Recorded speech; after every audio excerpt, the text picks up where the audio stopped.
D'accord. Alors vous, Anna, le cancer a frappé en 2015. Mais vous parlez d'un cancer plutôt gentil. Qu'entendez-vous par là ? Alors, ce sont surtout les médecins avant moi qui ont parlé de gentil cancer. Je ne vous cache pas qu'à 38 ans, à ce moment-là, quand on vous parle de gentil cancer et d'ablation du sein, bon, c'est quelque chose qu'on a un peu de mal à accueillir. Aujourd'hui, je comprends totalement ce terme qui a été donné à ma maladie, puisque dans mon cas, il a entre guillemets suffi de m'enlever le sein pour me guérir. Donc, je n'ai pas eu besoin ni de chimiothérapie ni de radiothérapie, qui sont des traitements très longs et invasifs.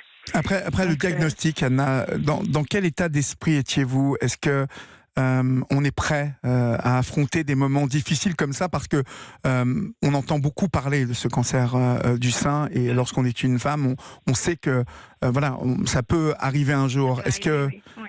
Comment est-ce que vous avez pris cette nouvelle ? C'est quelque chose. On peut pas se préparer à ça.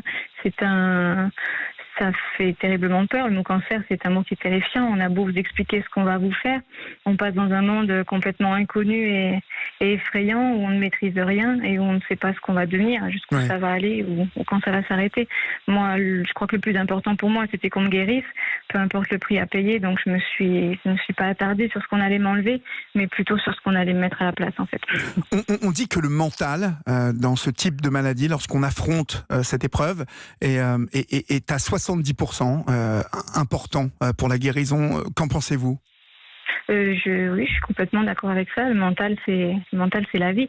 Après, c'est quelque chose qui reste facile à dire. On n'est pas tous égaux face à ça. Bien c'est sûr, plus facile, quand on a du soutien de la part de notre entourage, par exemple, ou des gens qui nous aiment, ou même des équipes soignantes. Après, ce n'est pas toujours le cas pour tout le monde. Et puis, c'est quelque chose qui se travaille et en quoi il faut croire. Mais c'est un vrai parcours du combattant, oui.